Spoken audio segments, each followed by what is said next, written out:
founded in Paris in the 17th century. Is a very well known to United States, okay, and is having more than 3 million members in United States. Anybody can be member from the hotel business or any kind of business, and you can see Princess Cruises, the ship, and the chef are member. So this is belong to the ship, okay, and this be a reward being given by Sofia Loren. 2008, at the inaugural of this ship is being given to the ship. This is belong to Princess Cruises. The wife of the president, George Bush, okay, senior, being given to Princess Cruises. This one in the chest, the big one in the chest, right here in the center, holding by the chest. You know, this is belong to the chef. Guess who gave this to the chef? In the chest. Okay. Okay, so this morning, very few your turn. Information. Very simple recipes. Very simple recipe. I don't want to go inside the ice. Yes. After is kind. Okay, so we have 3 plates, very simple to prepare, very fast to be prepared. The first one is a complete meal, is a linguine al pesto moda Ligure. Liguria is one region of Italy, it's on the north, on the sea, on the Ligurian Sea, and the capital is Genoa. Is a vegetarian plate, is a cold plate, is a cold sauce. Actually, you don't have to cook it, is a cold procedure.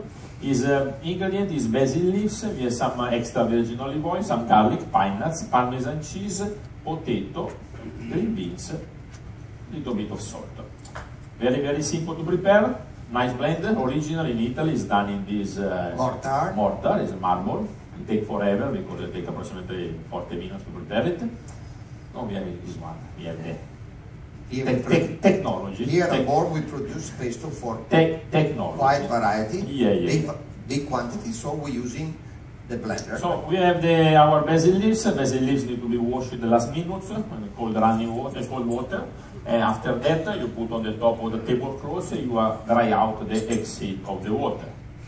So after that, we take our basil leaves, put it inside.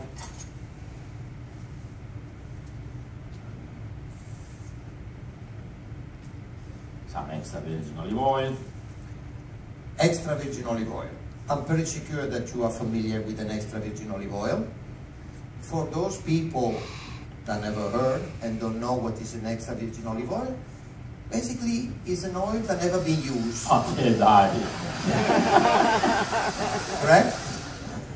I know you're used to extra virgin olive oil, olio d'oliva, olio di sanza. Remember, they are all fine oil. Extra virgin is what when you squeeze the olive, cold procedure. The first press. The first press, the tiny juice that come out is extra virgin olive oil. When you buy an extra virgin olive oil, pay attention on the tin, on the bottle. Extra virgin olive oil must have in less than 1% in acidity. Over 1% in acidity is no extra virgin olive oil anymore. And an extra virgin olive oil, top brand, because it ranges for $1 a bottle to $10 a tin, okay? Remember, 0 sodium, 0 salt, 0 sodium. If you reheat the bulk of the olives, you get olio d'oliva, olio di sanza, fine. But you are not dealing with extra virgin olive oil. It's produced all over the world. Everybody claims that their oil are better than the other. The Greek are quite intensive in flavor. The Spanish are lighter. The Italian are in between. Remember, more intensive is the color, more intensive is the flavor. Yeah, we cannot say which one is the best one. Actually, it's like wine. You like more intense, less intense. Just in Italy, we have a different kind. South of Italy usually produce stronger oil. Toscana is more mild, is more delicate. Liguria a little bit stronger on the acidity. Also on the north of Italy, we have several lakes. One Lake Como, Lake Lago di Garda, Lago Maggiore, where we have olives that produce a limited amount of oil, nice, intense, very expensive due to the fact that the quantity produced is very limited. So basically, back to our pesto sauce, we have our extra virgin olive oil, we have some basil, yes, we put already some salt, garlic. Garlic is up to your taste. You don't cook the garlic, so pay attention, because if you exceed, it will be very strong and very little bit high. It doesn't say nowhere, you know, recipe is not already down in stone. So it's up to you to add more, less. But Yes, exactly. the chef, he doesn't like garlic, or he like to cook with very little garlic. Me, I think in a pesto sauce, garlic is very important. So I'm only the assistant. But you know, I learn a lot of things from several chefs. I think the garlic stay there. The garlic is good for the heart and keep away the vampires, so Yes. don't worry. Definitely. You will see in a few minutes. Yes, they will feel it. Definitely. Do something. So basically, again, maybe a little bit less garlic will be nice and appreciate. Again, it's up to your taste. You are not cooking the sauce, so the garlic remains raw. And when you kiss somebody with the garlic, this amount of garlic, I don't even need that one. So basically, the pesto sauce itself will be done. We're missing now a little bit of walnuts or pine nuts. Pine nuts, so we put the pine nuts inside. By the way, here we have several brands of extra virgin olive oil. This is Segesta from Italy, 100% Italians. Here we do have some Greek extra virgin olive oil and another Italian. You can see the color, a pretty deep color. So this is a very intensive extra virgin olive oil.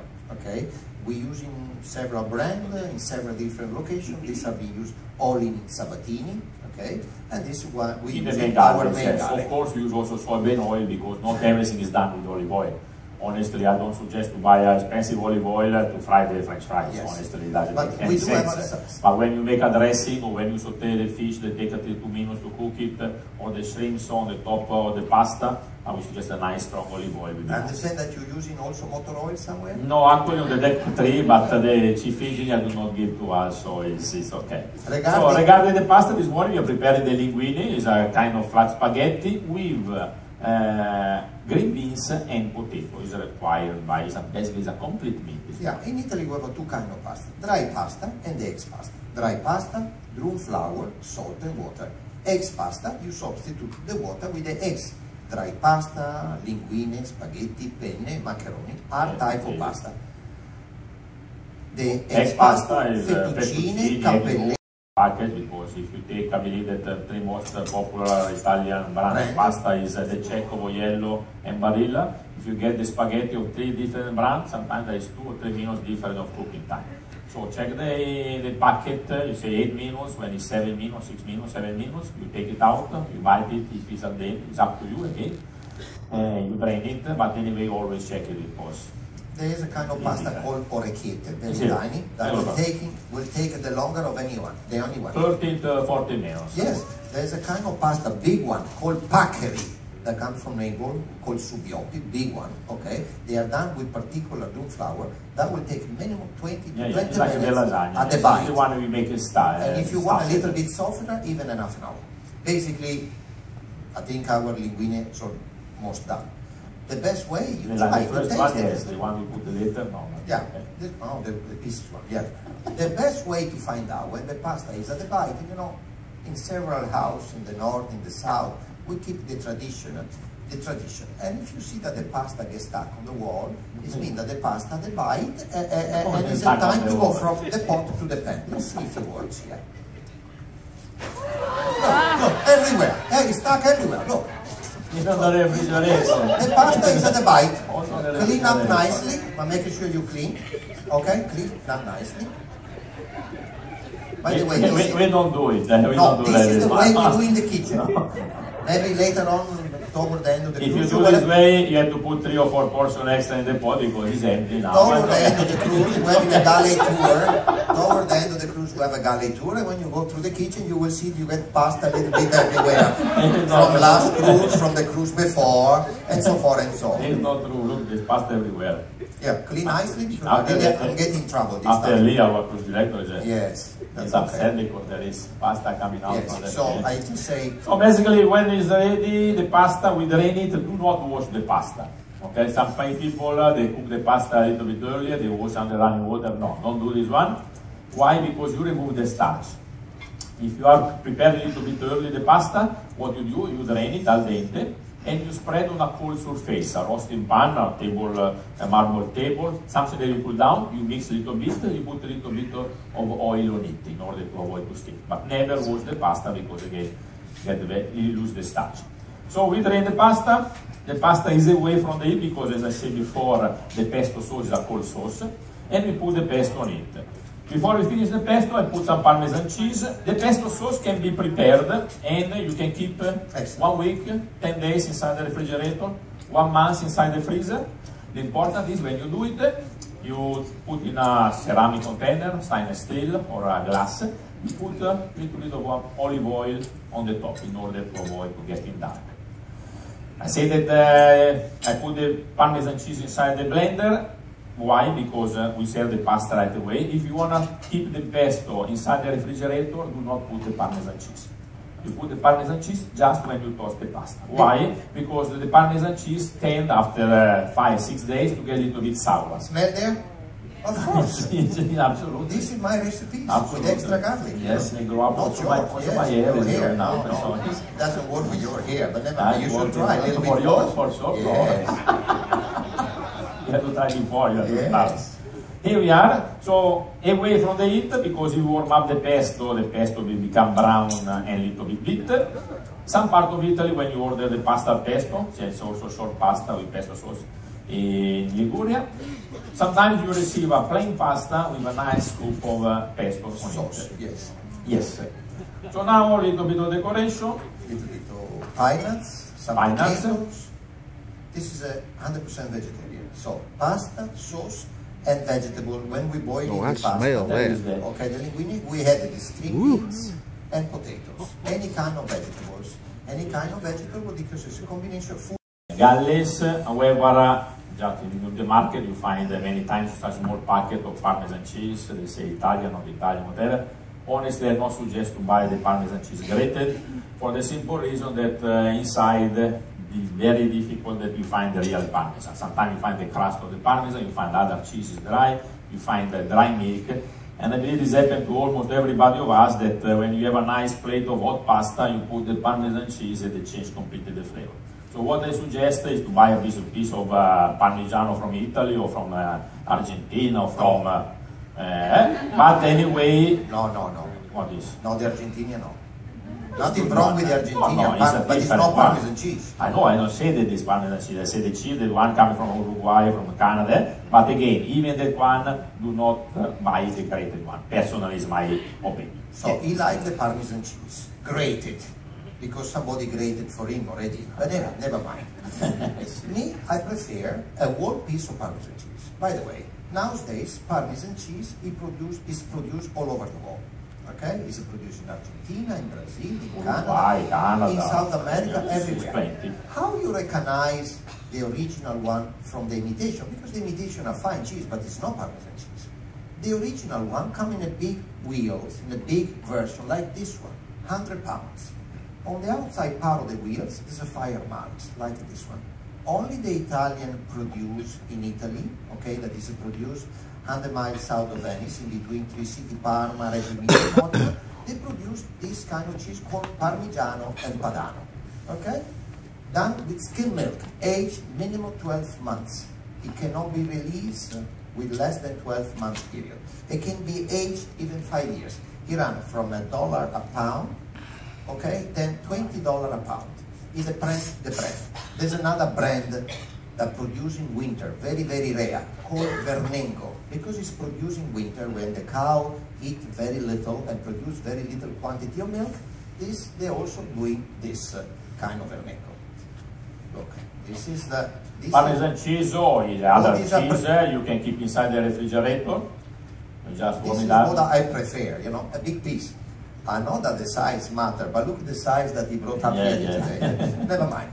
Here, now, the best one, this is a grater, okay, size smaller, big version. So you need somebody that holding the grater for you, and you just grate the Parmesan cheese. So no, I refuse. Please. I refuse. Go.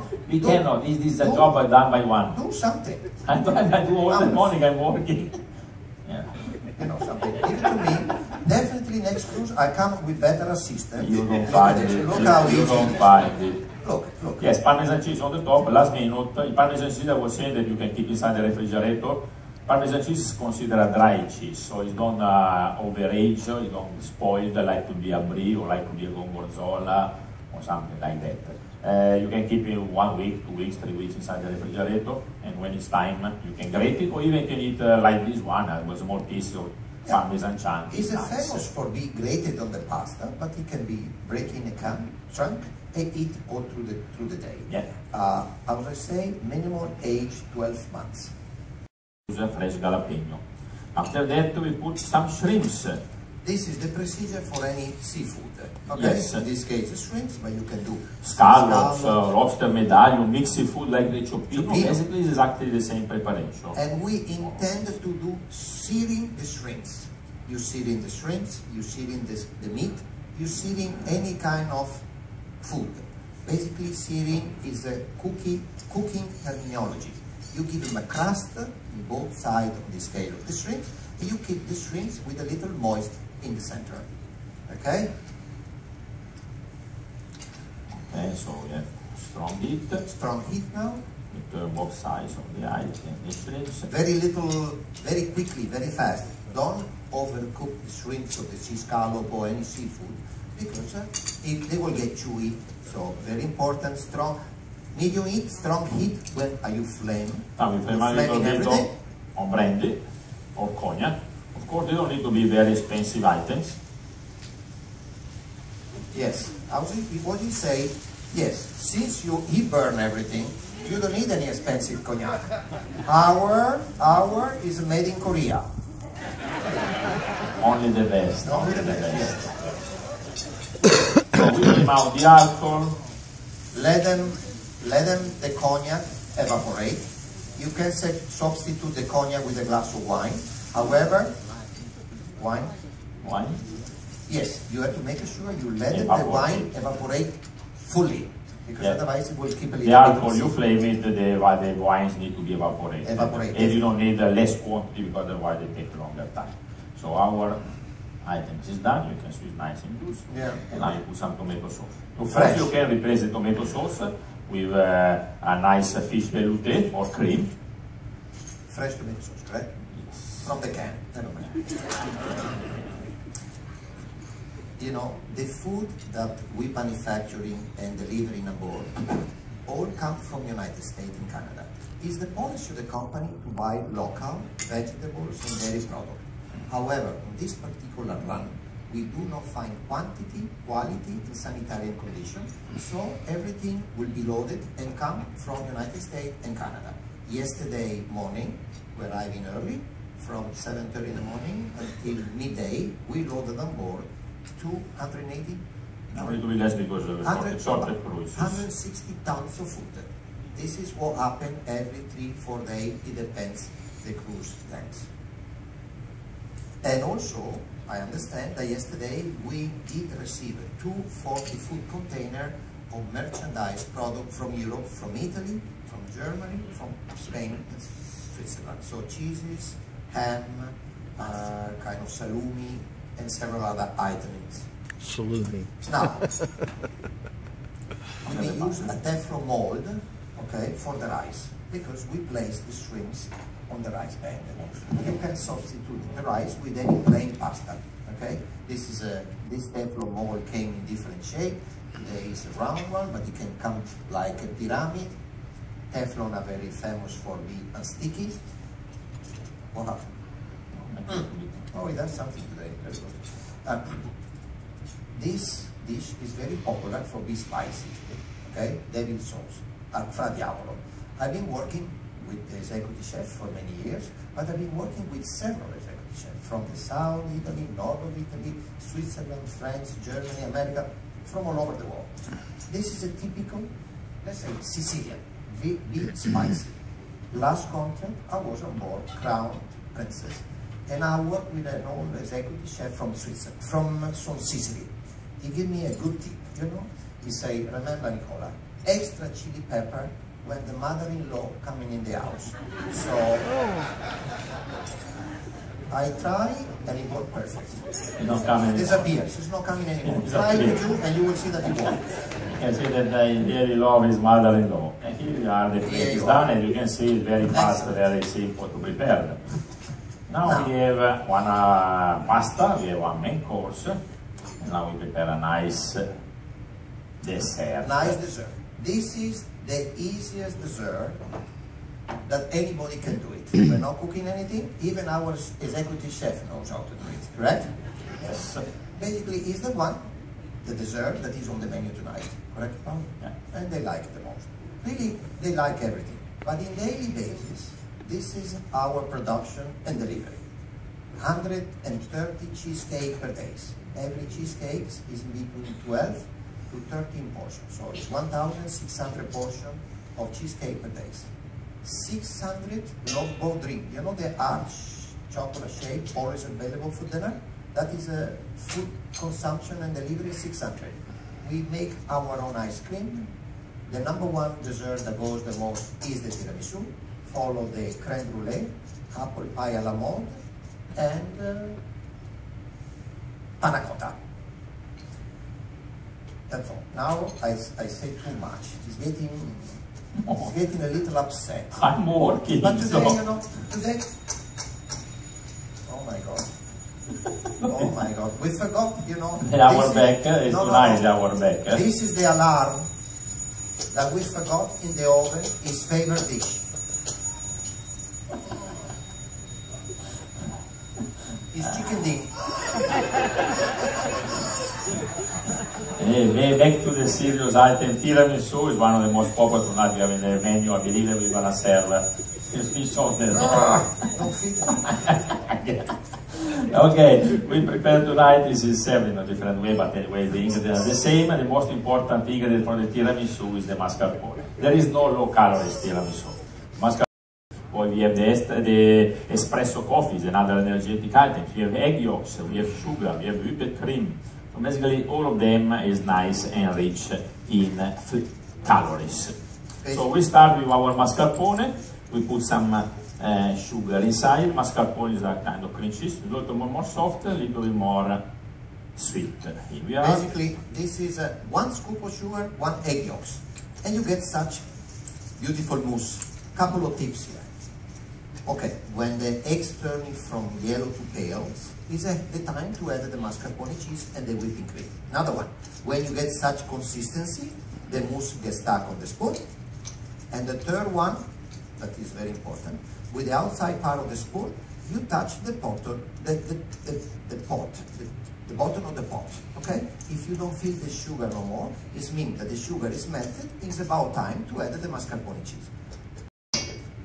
Natural acid that will give a little sour taste at the mascarpone and keep the cheese a little bit more fresh, okay? Don't look for any calorie or low calorie mascarpone cheese because you will not find any. Absolutely. Today the chef is going to present the tiramisu in a unique manner, in a very elegant manner, in a martini saucer. Usually the tiramisu is laid down in a flat pans and then you scoop around the table. But if you just prepare a tiramisu and you want to impress your friend for 3, 4, 5 people, you're folding everything together. Remember, the chef will be using a spoon or a kind of, you call this? Whisk? Yeah, just a whisk, but a spoon to incorporate the ingredient. I would suggest a spoon. Otherwise, if you, especially after you put the cream, they tend to become liquid again. Yes, you can use a blender, but you have to be very careful. Blender tend to separate the ingredients. We need to incorporate, amalgamate, folding together. So easy on these things. And so technically, the tiramisu is ready to be served, but we suggest to keep at least 2 hours in the refrigerator, or even better, in the one overnight in the fridge. When it's time to serve it, the decoration of the chocolate is very important that you allow the chocolate dried out, so it will stay. Because if you just put the chocolate and then you start to lay down the tiramisu, the mascarpone, the whipping cream, the chocolate will melt it and then they will be all dark color. But if you allow the chocolate dried out a couple of hours, this will stay as a decoration.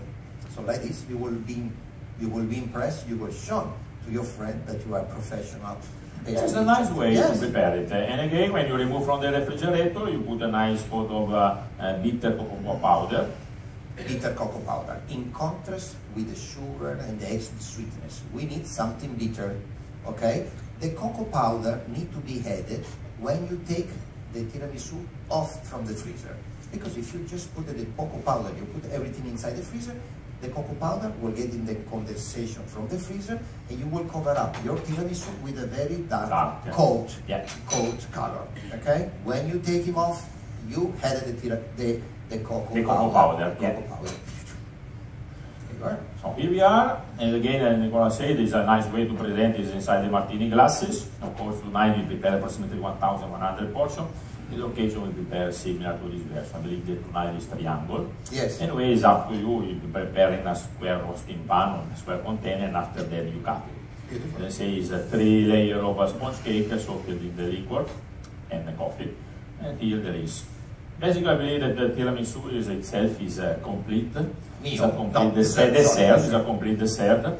Of course, on the market you can find served with caramel sauce, sometimes coffee sauce, raspberry sauce. My favorite actually is to eat the tiramisu itself.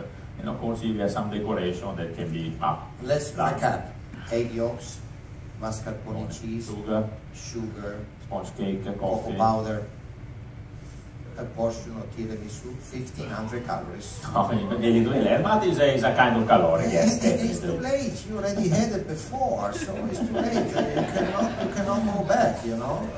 And by the way, anyway, tonight is we keep away the calories. Yes, but you can see that today, by the way, you know, dealing with an executive today, I can exchange, thank gag, and you know, and he's very happy. You can see that today he's in good mood. In 3 weeks I will go home. It concerns me a little bit because he's been with me for the last 12 months. Never mind. It's a good day, so fine for him, fine for us. It's not true, it's not true. Anyway, here it's all from today. Yes, this is Thank you very much for coming to visit us. You know, you see how easy it is when you have a 264 cook and 300 waiter that prepare everything for us. Because basically, me and the chef, we work once a week, and today is the day. So, definitely, it has been a pleasure, and we look forward to see you around everywhere. And thank you for coming. Thank you very much. Thank you all for the enjoy. And maybe call your name. Thank you very much. Thank you.